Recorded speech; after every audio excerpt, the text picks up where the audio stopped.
What is up, y'all? It's episode 3 of Your House, Our Rules sports podcast. If you are looking for any of the other podcasts, we have just been so busy trying to get this going that we haven't really had a chance to actually, focus on some of the other podcasts. Last week got pushed back a little bit, so we ended up not being able to. I'm not going to be able to get one out this week, so the sports podcast is going to be 3 weeks away of only this, but we do have more content coming on that one. Trust me, that will come. And if you are new to the channel because of the sports, go ahead and check some of those out. Those have been rolling for almost 50 episodes now, so we're a little bit into the thick of things in that one, so you might enjoy it. But starting off, we're going to keep going with the NFL. It's the playoffs. We've reached the divisional round of the playoffs. It was a phenomenal first week on the NFL playoffs. We got to witness, I think it was the third biggest comeback in the history of the playoffs against the Jags against the Chargers. We had a couple close games. The Bills and Dolphins game was real close. The Bengals and fucking Baltimore game was super close. The only ones that really were blowouts were the Bucks and Cowboys, which I think everyone kind of saw coming. And then the San Francisco versus Seattle, I knew that they might put it on them, but I didn't think they were going to put them on it like that. So, yeah, we're going to do a little recap of what we got going on in the first round of the thing, and then we're going to move into some of our predictions. Jack, what did you see this week that really surprised you in the first round? Well, I'm one of those dumbasses who bet on Tom Brady and the Buccaneers. Outside of that, I went 5-1 in my picks, so I feel good about it. Learned some lessons. The biggest things that stood out, I mean, honestly, going back to the Bills game, for one, the Dolphins played fearlessly. Like, they were sending blitzes nonstop and were like, hey, beat us deep. And Josh Allen did that because he's Josh Allen. But I think it's a blueprint. Take away their run, make him make mistakes. Yeah. Also, like Stolzy mentioned before we started recording, they almost lost to a third stringer at QB. Well, here's the thing.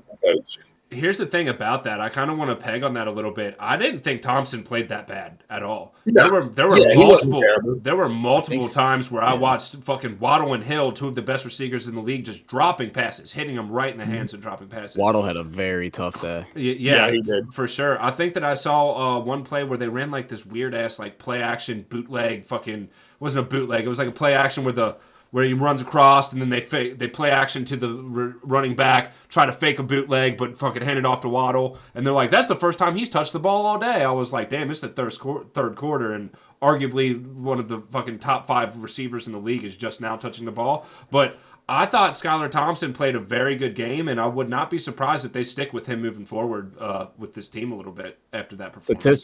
Statistically, he had a horrible game. Yeah. I know, but I mean, at the same time, when you've got some of the best receivers in the league just fucking blatantly dropping passes, I watched them drop 3 passes that would have gone for a while if they would have fucking hold on to them. Yeah. So, yeah. So, let me ask you this, because I've been wondering about where Lamar's going. Yeah. Because I don't think he's back in Baltimore, obviously. Titans. If he were to go to Miami, how fast would that offense be? For one, for two, where I think is the best fit for him is Seattle. Seattle has 115 draft picks. They're already running with Geno Smith. They can afford to get rid of him, or they can afford to trade for him if he were to not go to free agency. Mm-hmm. And I just think that Lamar in that offense with DK, like, I just think that'd be such a good fit. Yeah, I mean, that was a big story with everything going on with the Bengals and Ravens game. A lot of the Ravens fans were talking about, if Lamar was in the game, they would have won that game. And, I think that the Ravens fans have a point with that. If Lamar was healthy, but he wasn't playing for like the last 6 weeks or whatever, if they would have put him in against that game, I thought Huntley played a really good game. But going back to that, it's pretty obvious that Lamar is not coming back to the Ravens. I think the best fit for him would be him and Derrick Henry in the backfield against the Titans. They need to get a little bit of an O-line, but that'd be a scary rushing team with those two back there. And the Titans need a quarterback. Yeah. That would be. I could see both of those things. I could co-sign another one because Pete Carroll with the Seahawks, like Stolzy said, he wants to run the ball. They want to run power down your throat, and having options off of that, and with his ability to throw it to someone like DK or Lockett. Scheming. Mm-hmm. Yeah, that could be a lot. I could also see the Titans, although I just think the Titans are in a transition period. I don't think Lamar is going to want to go anywhere that doesn't have a real threat to win it all. Right. I could also see the Jets. The Jets are a I quarterback was going to say the Jets too. Yeah. I could see that. I mean, he has a lot of options ahead of him. I think Seattle is more of a quarterback away than the Jets are, though. Right. Yeah. Right. Or closer to a Super Bowl Right. with a quarterback than. Right. I mean, out of all of them, I would imagine Miami would be. And I don't think we've actually heard about Tua yet. Has he? We've heard some rumblings that he's not going to continue his professional career, but has it really been confirmed? He's going to play.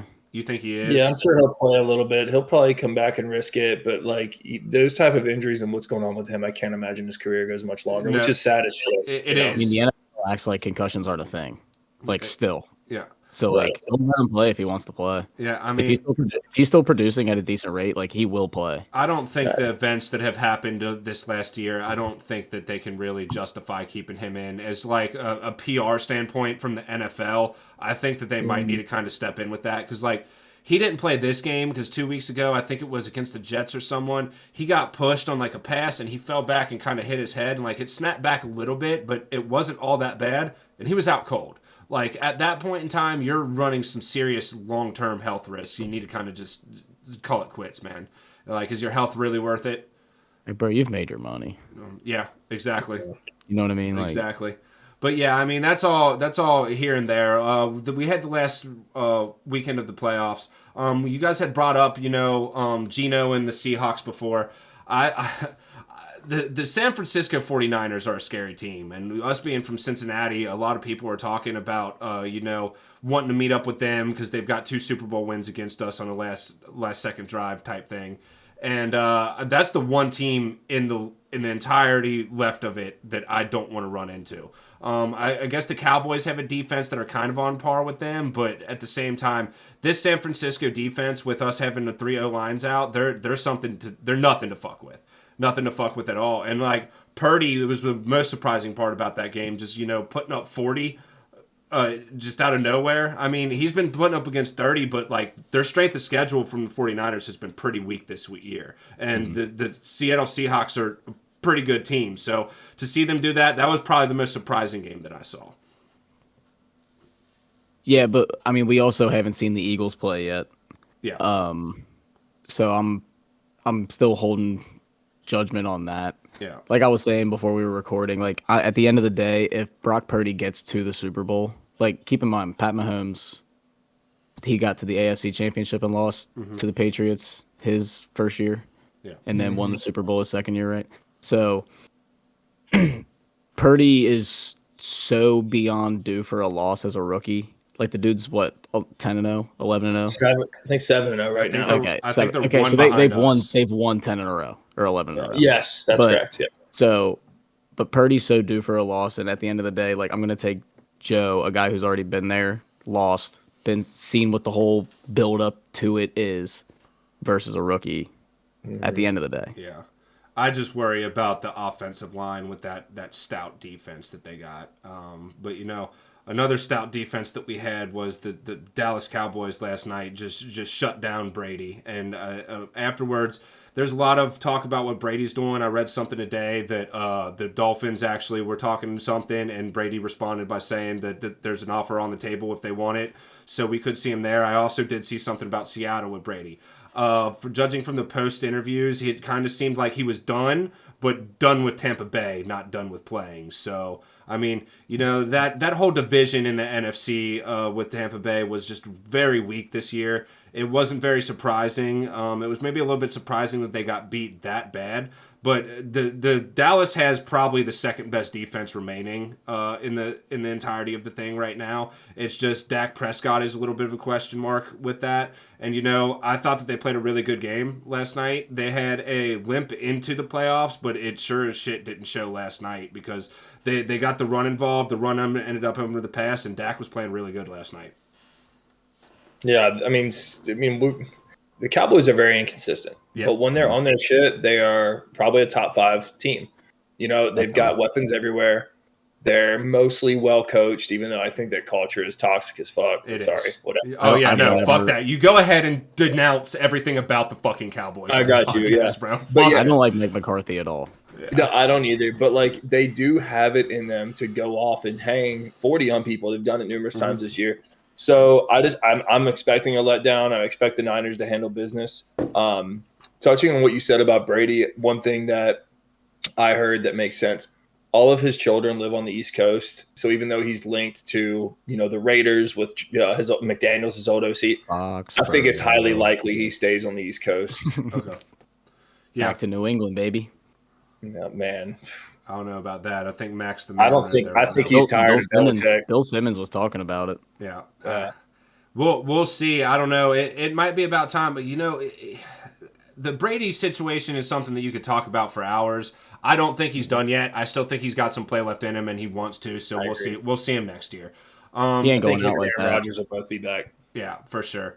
I do too. But let's move on to another game that I really want to kind of get into. Was that Chargers and Jags game, which I believe kicked it off the whole weekend, right? It was the first one on Saturday. Yeah, it was. Was it? Yeah, I believe. And so. what a way! What a way! No, second game. Niners was first. You're right. The Niners were first. Okay. Well, what a night! What a first way to pick it off, because that night, man. 5 turnovers in the first half, and Lawrence set a record for the most interceptions in a single half, or I think in a playoff game, right? With 4. Yeah, the only person ever definitely a playoff game where they won. Yeah, where they won. He's definitely the first quarterback to ever throw 4 and win a game. I think it was a record 4 and 1/2. I don't know if it was 4 in a whole game, but 4 and 1/2 in a playoff game. Carson Palmer had 6 turnovers in the NFC Championship game. Yeah. Yeah. He had 4 picks and 2 fumbles. Jesus fucking Christ. What a game by the former Bengals. And by the way, just to put this one out there, Joe Burrow becoming the most winning playoff Bengals player of all time in 2 seasons. He has 4 playoff wins, bro. He did, baby. God, you know what? Hey, I can peg on that just a little bit. Like, as sad as that sounds, our franchise has sucked. We all know it sucks. Everyone in the city knows that the Bengals have sucked. But the fact that we now have that 2 seasons straight with multiple playoff wins, he's the most winning playoff Bengal of all time. If we would have played that game before 2 years ago against the Ravens, we would have lost that game. Lose it every time. The fact that we're winning games like that now is an amazing feeling. An absolutely amazing feeling. Win ugly games. Yeah. 100%. Great teams win ugly games, man. And that was an ugly game. It was an ugly game. Zach Taylor said it really good in the post game, like when he was handing out game balls. He said that was a typical AFC North playoff game. He said when you get an AFC North game and a playoff game and you combine both of them, that is exactly what you get. Yeah. And yes. That's exactly what you get. That is what you get. That was a chippy game, man. I mean, even Collinsworth was saying on the cast and stuff like that. He's like, "You think these 2 teams like each other?" And like, no, they do not. I mean, at one point, Marlon Humphreys just gets to throw punches. Yeah, just hitting fucking Mixon in the stomach and shit like that. Like, what is going on? Yeah, it's just that's why I was so happy we beat them, just because like they came out wanting to play dirty and get in our head. Yeah. And I love that Chase is like, I don't give a shit what y'all do to me. I'm going to catch passes. You cannot stop me. Yeah. And that was. No, go ahead. Go ahead. I was just going to say, if we had any type of consistency on our O-line, we probably would have hung 35 on them. Yeah. Honestly. Yeah. I mean, and I still don't think we showed anything offensively. Well, we did. The offense was barely on the field, man. I mean, the most outstanding fucking part about that entire game was the fact that Jamar Chase did what he needed to do. Someone's mic is lagging. I can hear someone's. It might be Jack's monitor. Jack, what's going on? Do you have your monitor on right now? Is my monitor on? Yeah, it's got to be you because I hear it.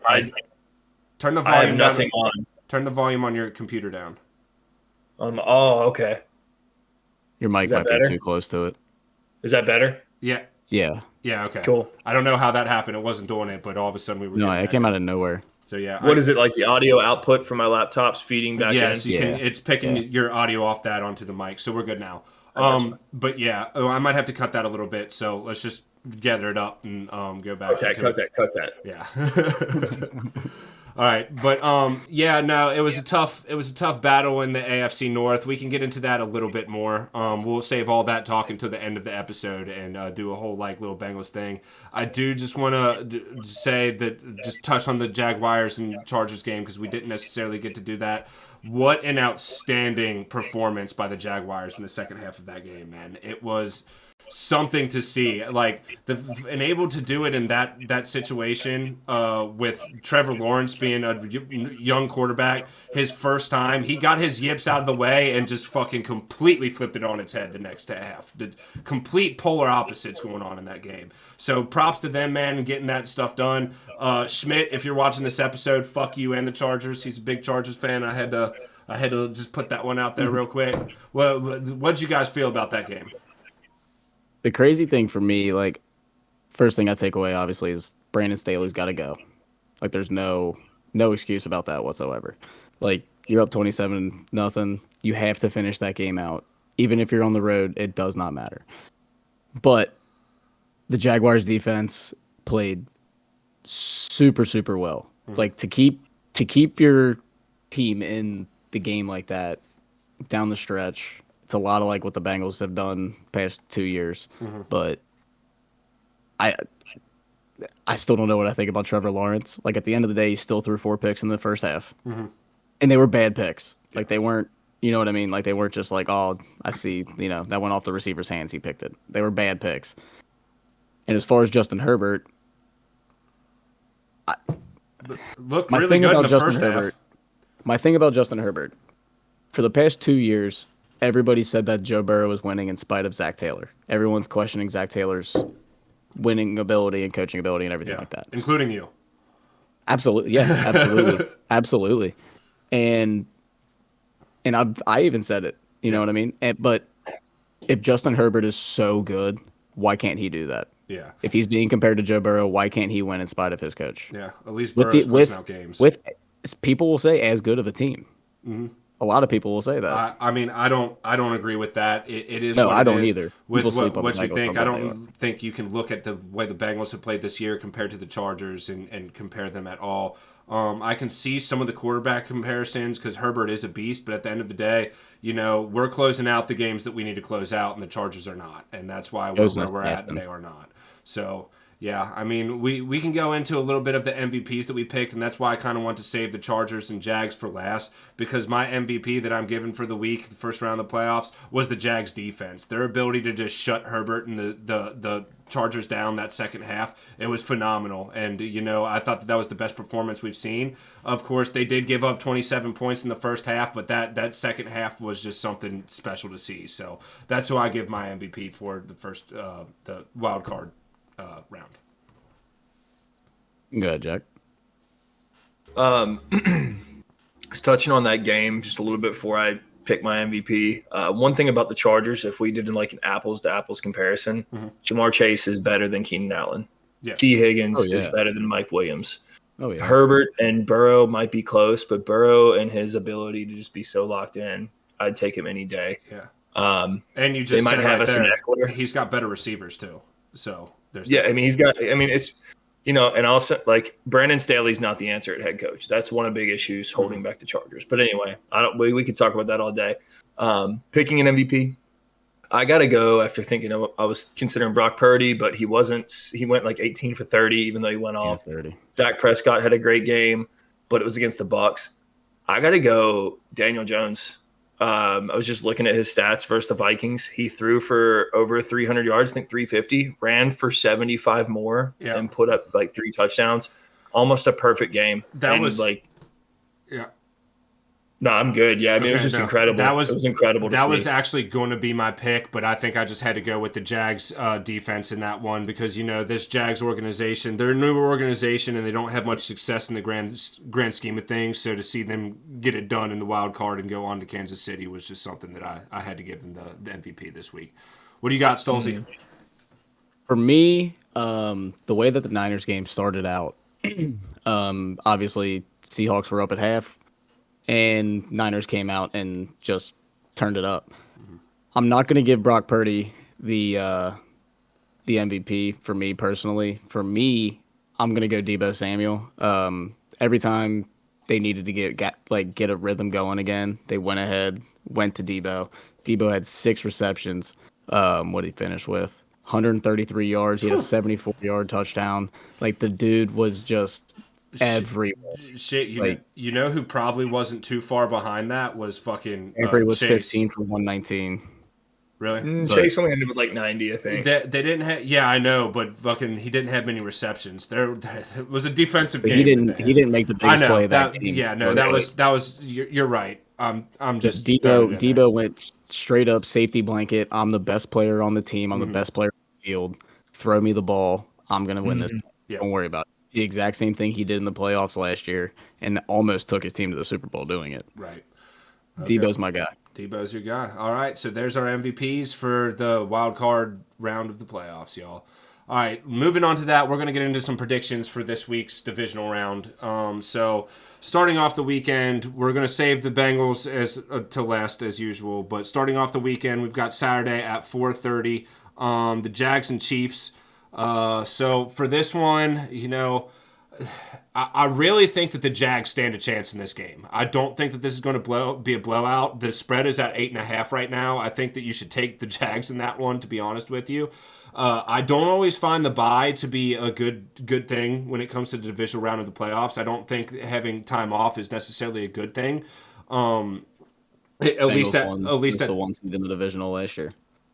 Yeah, exactly. Just that extra week, just you're not in the flow with everything. So I think that they could. I really do want to pick the Jaguars, but I think the Chiefs are just too good.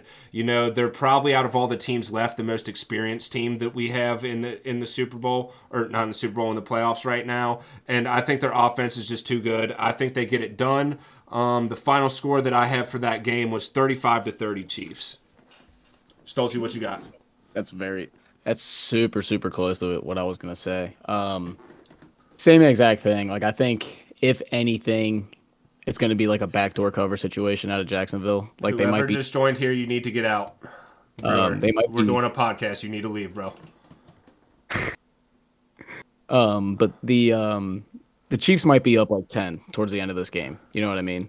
But Jaguars get like a late cover kind of thing. And I think that's exactly what's going to happen. Chiefs are going to be up 34-24, and I think the Jags are going to score a touchdown, go for two, probably won't get it. I think it's like a 34-30 kind of game.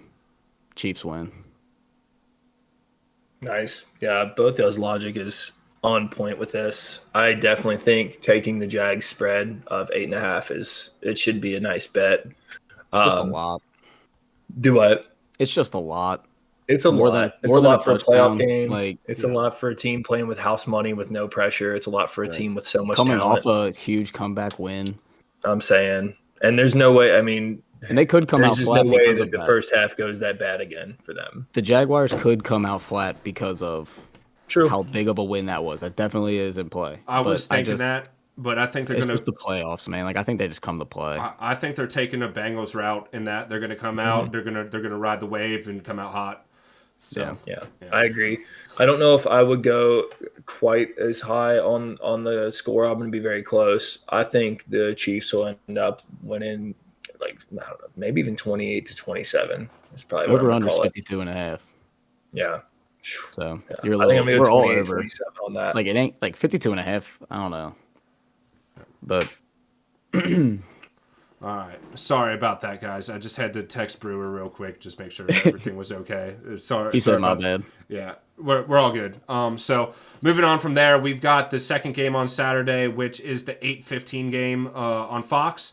It is the New York Giants at the Philadelphia Eagles. So this one was probably the hardest for me all week. It's just. I took the Giants last week, and I ended up going 5-1 because we're not going to count that Cowboys fiasco, okay? Even the Cowboys win is a loss for me. But the Giants, they're my team, and I think, like I said before with the Chiefs, I think that Hurts isn't 100%, and them coming off a bye week, I don't know if they're necessarily going to be ready for a team with a head of steam like the Giants are. I had originally taken the Giants, and also because I think the strength of schedule of the Eagles is just not up to par this year. Also, it being them being 2-0 against the Eagles, and the last time that they met, it was really close. But I think just playoff season ready. I think the Eagles are just a little bit better. I have an absolute nail biter for that game. I think it might even go to overtime. I've got 28-27 Eagles. 28-27. Yeah, I ended up going with the Eagles. I just made that one up right before we started the cast because I was going with the Giants up until then. So yeah. Who you got, Jack? think it's going to be a lot of defense, a lot of running the ball. I think it's going to be fairly low scoring. I definitely think the Eagles just have a better roster. I think Daboll, for the head coach of the Giants, is great, but I think Sirianni right now is better. I think he's going to have an amazing game plan. I think the Eagles are going to win that 21-18. 21-18.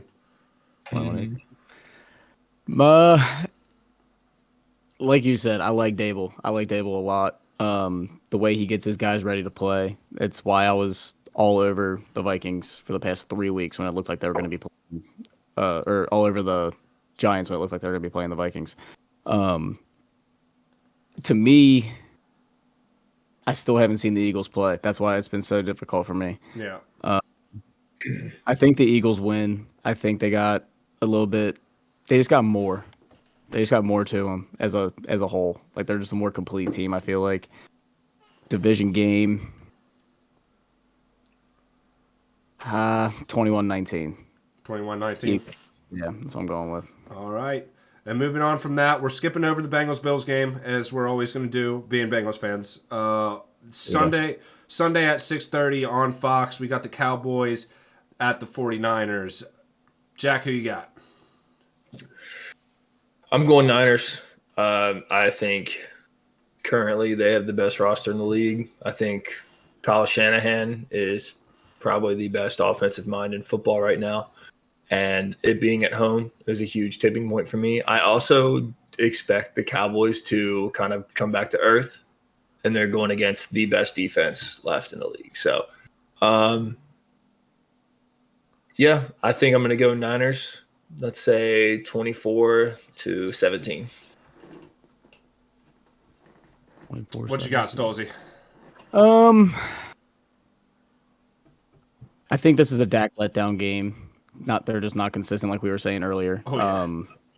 He played so well Monday night, and I don't see him replicating it again, because that's the performance he's gonna need to keep scoring. And here's the thing too. I just want to peg on this real quick because I meant to bring it up before, but also they have one less day than anybody else to prepare for this game, which I think is stupid the way that they're doing the playoffs this year.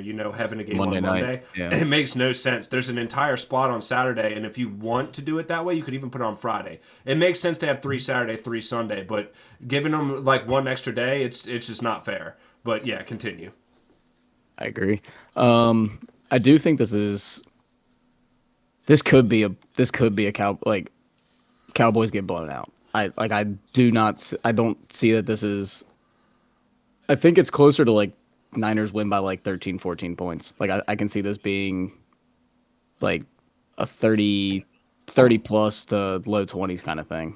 Like I don't know an exact score, but I think Niners win pretty handedly, to be honest. You ain't got to score. Throw something out there, bro. You got to. Mr. Oh, I'm going to do it on the fly. I just spread. I didn't even say that. Yeah, yes, you did. I said I can't think about it too much, and this is what you're making me do. Well. So, 35-24. 35-24. I don't know. All right. Well, we're moving on. We got the San Francisco 49ers versus the Buccaneers because I refuse to believe that the fucking Cowboys won that game. Big Cock Brock's gonna fucking throw it in these motherfuckers. The Cowgirls are gonna get reversed, and it's gonna be an absolute throwdown. I'm going fucking 1,500 yards from Brock Purdy, fucking 500 rushing yards, 2,000 total run game, 100-0 San Francisco. Actually, fuck it, 100-7, because fuck Dak Prescott. Moving on. That was rational. Moving on, we've got the last game for us, but the 3 o'clock game on CBS Sunday. It is our boys, the Cincinnati Bengals, at the Buffalo Bills. Unfortunately, the whole coin flip scenario. We don't have a neutral site, even though it's arguable that we really should have a neutral site for that one. But, our team's got to go in. We got to win on the road. If we want to be that fucking dynasty team that some teams are talking about, we got to be able to go in the road to fucking places like Buffalo and win on the road. In the playoffs, in the snow potentially, because I saw that there's like a 50% chance of snow, so it could get ugly. I think if that plays a part in the actual game, I would say that the Bengals lose. But I did take Buffalo to win this game last week. I am switching up my stance on that this week. After watching the Buffalo Bills play the Dolphins, who I think that even though it's a divisional game, I don't think that it's nearly as competitive as anything that we're going to see in the AFC North. I thought that game that we saw last week was probably about the chippiest game that you're ever going to see in a fucking playoff game. It was a hardcore game. It was fucking God. It sucked to watch, man. I saw a meme today that said, "Oh, I'm going to see my favorite team play today," and then it had a Bengals logo underneath it. I'm going to kill myself, and it was like at the end of it, it was like, thank God we won. That is exactly how I felt during that game last week. I don't think that we're going to see a defense like that. We're going to have as chippy of a team playing against that. I don't think that Buffalo is going to be ready. And they showed their weaknesses last week. Potentially we did as well, but I think that it's going to be a fucking very, very close game. I'm going 31-30 Bengals. Who you got, Stolzy? I mean, I'm never not going to take the Bengals first and foremost. But my biggest thing going towards this game is, yes, the Bengals offensive line is banged up. Yes, Joe's going to be under pressure a little bit. Von Miller's not playing, obviously. Micah Hyde not playing, obviously. Buffalo Bills, their secondary is pretty banged up. I think that you're going to see a similar game plan to what they came out with against the Bills on that Monday night game, where they're just going to come out and they're just going to throw. It's coming. They're just going to come out aggressive. You got to stop me. If you don't stop me, I'm going to end up in the end zone. We're not playing for field goals. We're playing for touchdowns. Dude, it just wouldn't surprise me if the Bengals win this game by like 10 points because Josh Allen turns the ball over so much. If you give Joe Burrow 2 more possessions than you're not going to win the game. I could see it. I think the Bills are going to be a little bit more ready for us than the Dolphins, though. Yeah, no, I'm going like 35-32 Bengals. 35, I think it'll be high scoring. Yeah, I think I do too. I had some pretty high scoring games this week. Jack, what's your thoughts? I mean, I'm definitely going Homer. I said it last week. I'm picking the Bengals to win the Super Bowl. Nothing's changed, even with the injuries. We had injuries last year. Our O-line was objectively worse last year. 100%. I think a week of practice is going to do them good. I think we're going to have a game plan to get the ball out quick, like he said. We're going to try and keep them honest, and I think they're going to have a really hard time stopping us. And if we can manage to not turn the ball over, doing something stupid like some kind of silly fumble, we'll probably get 1 or 2 from Josh Allen. Mm-hmm. And if we get 11, 12 possessions to, whatever, like theirs with turnovers, then, yeah, I can see us putting up 30-something. I really can. That being said, Josh Allen's a freak. He can run it all over the field. He can sling one for 60 yards for a touchdown in the blink of an eye. But, yeah, I think I'm going to call it, say, 32-24 Bengals.